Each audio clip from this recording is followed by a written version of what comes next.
assez long. Et voilà notre site qui est là, bien fonctionnel. Donc, comme je vous l'avais dit, ce site est bel et bien fonctionnel. Le site est en ligne. Je mets le lien dans la description.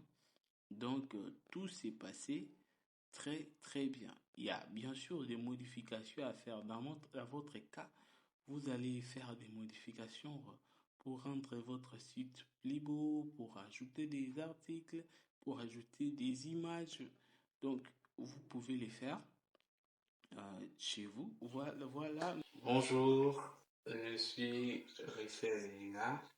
Enfin, nous voilà dans notre troisième et dernière partie de notre formation sur comment créer un site web complet juste avec votre téléphone en seulement 30 minutes.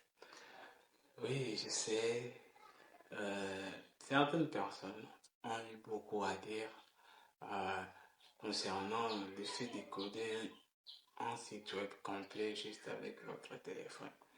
Oui, peut-être ils ont leur avis sur ça, mais il y a une vérité qui est à ne pas ignorer. Il y a plein de gens qui aimeraient apprendre la programmation, mais n'ont pas assez de moyens pour se procurer un ordinateur. Donc, je suis fier de pouvoir aider toutes ces personnes-là, de pouvoir leur aider à créer un site web juste avec leur téléphone. Alors, qu'est-ce que nous allons apprendre aujourd'hui concrètement? La plus grande partie en ce qui concerne la programmation proprement dite a déjà été faite. Nous l'avons déjà démontré dans la première et la deuxième partie.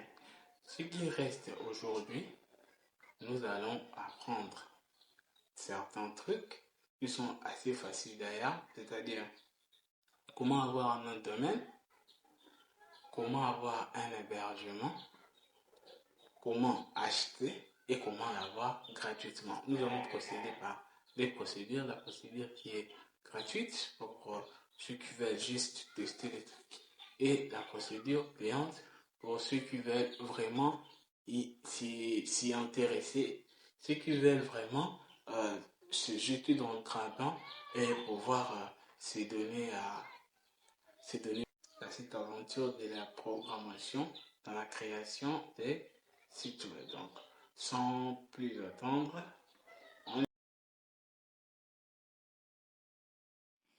nous avons choisi la plateforme hostinger.com pour pouvoir avoir un hébergeur gratuit. Cliquez sur commencer gratuitement. Vous allez aller sur la page qui vous propose des hébergements gratuits. Là, nous voilà à 0$. On clique sur commander pour pouvoir avoir les spécifications sur l'hébergeur. Là, on voit le site nous dit carrément que pour avoir un hébergeur gratuit, nous devons acheter un nom de domaine. C'est ce que je disais. Ici, les noms de domaine, c'est .com. Qu'est-ce qui va se passer ici? Il va falloir saisir votre nom de domaine. En saisissant votre domaine, vous allez vérifier si le nom de domaine est disponible ou pas. Parce que vous ne pouvez pas choisir un nom de domaine qui existe déjà. Là, on voit notre nom de domaine est bel et bien disponible et nous pouvons l'acheter pour 1 an à 12$. Donc, nous pouvons avoir un hébergeur gratuit, mais le total à payer, ça serait 12$. Donc, comme je vous l'avais dit, nous pouvons avoir un hébergeur gratuit, mais nous ne pouvons pas avoir un autre domaine gratuit. Là, maintenant, on passe pour l'hébergement payant. Pour avoir un hébergement payant, nous avons choisi la plateforme Hostinger. Hostinger qui est un bon hébergeur de sites web. Donc, c'est assez rapide et les prix sont assez moins chers. Là, nous choisissons la proposition la moins chère. Donc, 10$ par mois. Pour un mois, ça ferait 12$ par mois. pour une année. Je vous conseille de prendre pour une année. Ça nous ferait en total, si nous choisissons pour une année, nous ferons un sauvegarde de $9, je vois là. De $9. Alors, il va falloir chercher les noms de domaine ici aussi. Mais il faut savoir ceci.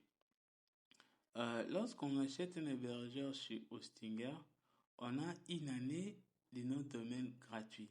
Donc, c'est pour cela que je vous conseille d'acheter un hébergeur parce qu'en cliquant sur le lien, sur mon lien de recommandation, vous aurez une réduction. Vous pouvez payer moins de $45 et avoir un nom de domaine gratuit. Donc, pour une année, l'hébergeur pour une année et les noms de domaine gratuits.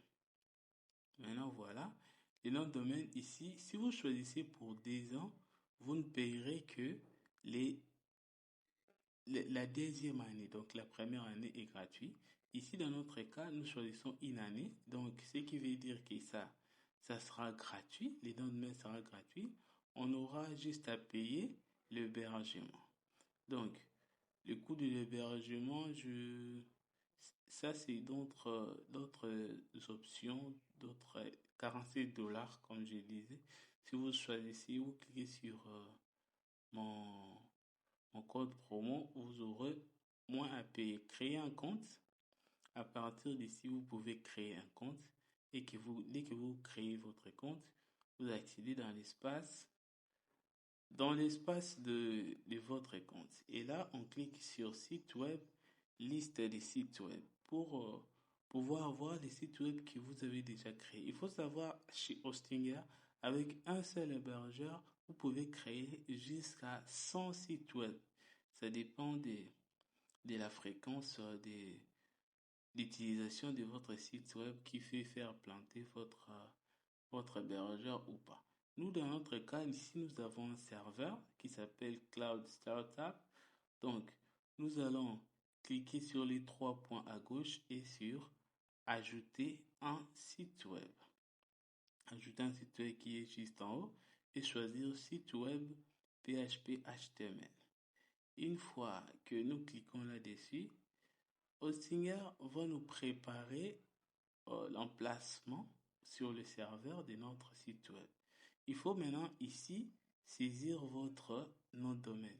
Si vous n'avez pas acheté des noms de domaine, c'est presque impossible, vous devez l'acheter. Dans mon cas ici, j'ai choisi un nom de domaine temporaire, c'est-à-dire juste pour les tests. Et je vais vous mettre les liens en description pour que vous puissiez visiter les sites. Donc, les sites que nous avons créés juste avec les téléphones est déjà disponible en ligne. Vous pouvez les vérifier. On entend un peu que Hostinger puisse faire quelques préparations pour notre site web. Là, nous voilà. Bien que nous utilisons un nom de domaine temporaire, il nous recommande de vraiment utiliser un véritable nom de domaine. Parce que c'est la meilleure chose à faire. On va sur gestionnaire des fichiers. Maintenant, nous allons ajouter les fichiers que nous avons extraits dans la formation précédente.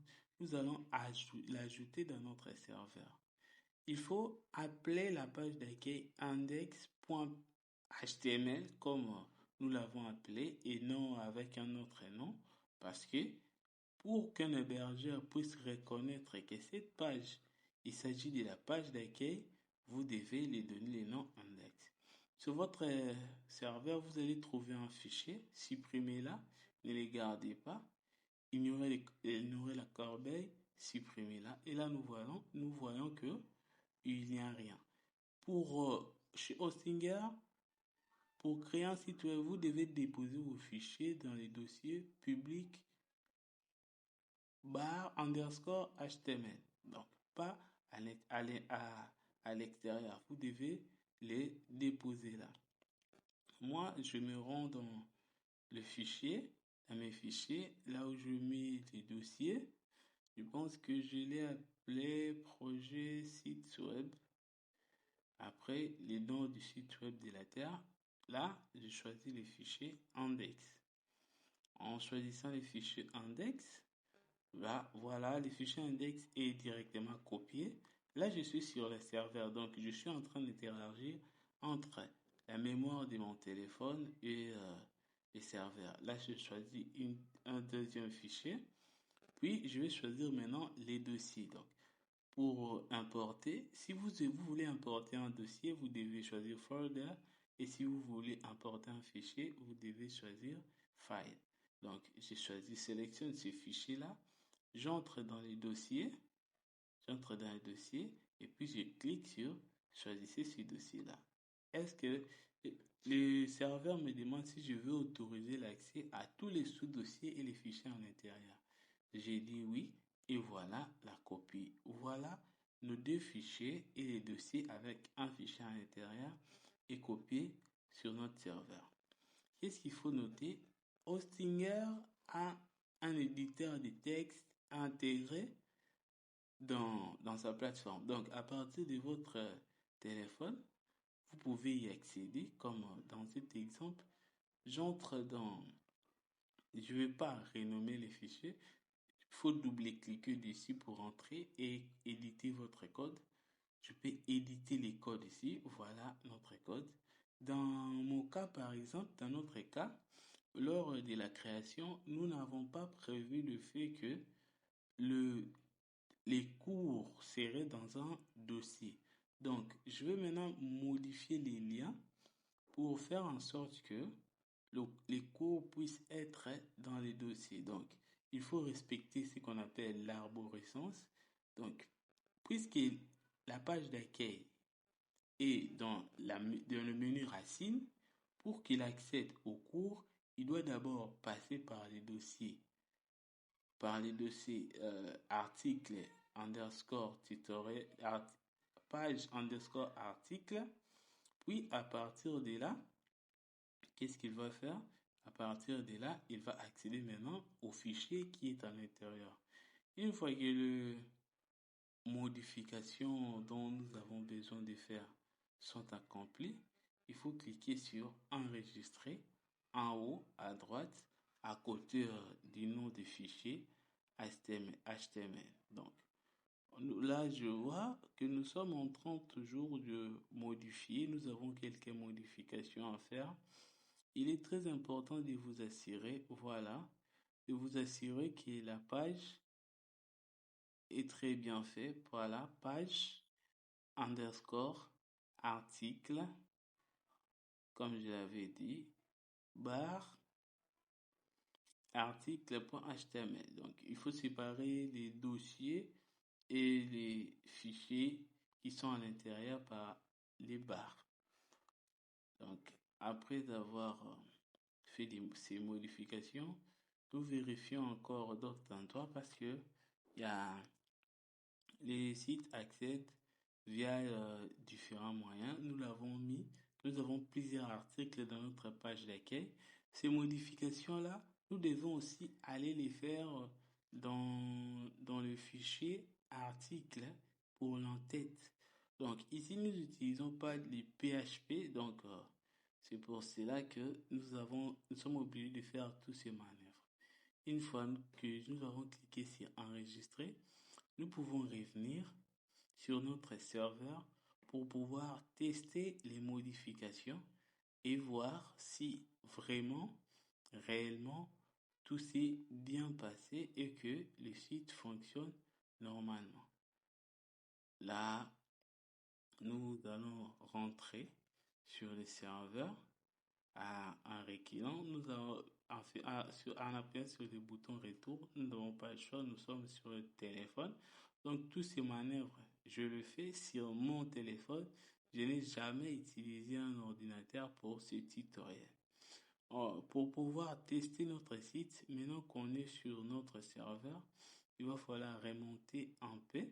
Ou si vous avez déjà un autre domaine, vous allez juste aller sur votre nom de domaine et taper. Mais dans notre cas, nous allons cliquer sur la flèche qui est là parce que le nom du serveur temporaire est assez long. Et voilà notre site qui est là, bien fonctionnel. Donc, comme je vous l'avais dit, ce site est bel et bien fonctionnel. Le site est en ligne. Je mets le lien dans la description. Donc, tout s'est passé très très bien. Il y a bien sûr des modifications à faire. Dans votre cas, vous allez faire des modifications pour rendre votre site plus beau, pour ajouter des articles, pour ajouter des images. Donc, vous pouvez les faire chez vous. Voilà, nous avons les connexions. On clique sur article et on voit notre article qui est là, l'article que nous avons créé. Tout est là, tout est beau. Le site est en ligne juste avec le téléphone. On a créé les articles et tout. Maintenant que tout est fait, nous aimerons avoir votre avis sur ce que vous voulez qu'on puisse apprendre prochainement. Est-ce que vous voulez d'autres sujets? Vous voulez qu'on continue sur la programmation avec les téléphones? Est-ce que vous voulez la programmation sur ordinateur? Vous voulez un autre langage de programmation? Donc, c'est à vous de voir. Là, nous avons notre site tout beau qui est déjà disponible en ligne. Vous pouvez les visiter sur le lien en description. J'aimerais aussi proposer qu'on puisse créer une sorte de communauté pour des gens qui sont intéressés, qu'on puisse travailler ensemble sur ces sites, rien qu'avec les téléphones, qu'on puisse les pousser loin pour voir même les monétiser, pour voir si combien on peut gagner avec un site créé juste avec son téléphone. Donc ceux qui sont intéressés, vous pouvez vous pouvez laisser votre numéro dans le commentaire. Comme ça, je vous contacterai en privé pour pouvoir en parler.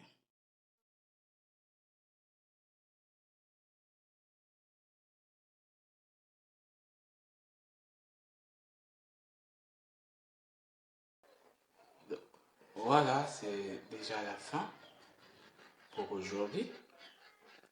J'espère que cette formation vous a été utile et que beaucoup d'entre vous vont s'intéresser à la programmation et vont carrément pratiquer et mettre leur site en ligne, puisque, disons-le, il ne vous manque plus rien, vous n'avez plus d'excuses, parce que si vous regardez cette vidéo, probablement vous avez un smartphone. Et si vous avez un smartphone, vous avez une connexion Internet. Donc, juste avec ça, vous pouvez avoir tous les outils nécessaires pour pouvoir mettre un site web en ligne. Donc, qu'est-ce que nous avons vu dans l'ensemble de cette formation? Nous avons vu comment créer un site web quand c'est l'intelligence artificielle. Nous avons utilisé les outils ChatGPT, HTML Creator. Nous avons généré des codes. Nous avons créé des sites web. Et puis, nous allons aujourd'hui, la fois passée, dans la formation précédente, la deuxième partie, nous avons vu comment extraire nos sites web et les mettre en relation sous forme de pages. Et aujourd'hui, comme nous venons de le voir, comment acheter un autre domaine, comment acheter un hébergement, comment s'en procurer gratuitement et comment mettre son site web en ligne. Donc, ce que moi je vous conseille, c'est de pouvoir directement acheter un hébergement. Pourquoi? Parce que les sites web qu'on peut mettre en ligne gratuitement ont plusieurs inconvénients. La première, c'est que vous ne pouvez pas monétiser ces sites web-là. Vous ne pouvez pas les monétiser. Mais il faut savoir que lorsqu'une personne veut peut-être créer un site web ou créer un site web, l'idée principale, c'est de pouvoir monétiser son site web, pouvoir gagner quelque chose à un certain moment. Pour ceux qui veulent aller plus loin, ils peuvent nous contacter après ou abonnez-vous. Abonnez-vous à notre chaîne YouTube, abonnez-vous aussi à notre chaîne Facebook. Vous pouvez accéder aussi à notre chaîne WhatsApp et au groupe WhatsApp. Donc, prochainement, nous verrons. Vous allez nous dire ça. Je vous demande de nous dire en commentaire Qu'est-ce que vous aimeriez qu'on puisse parler dans la prochaine formation? Est-ce que vous aimeriez qu'on parle de la monétisation d'un site web? Comment monétiser un site web qu'on a créé juste avec son téléphone? Ou vous aimeriez qu'on parle d'autres sujets comme la programmation sur les ordinateurs, comme la programmation sur Python, la programmation sur VBNet, la programmation sur JavaScript, comment mettre des animations dans votre site web.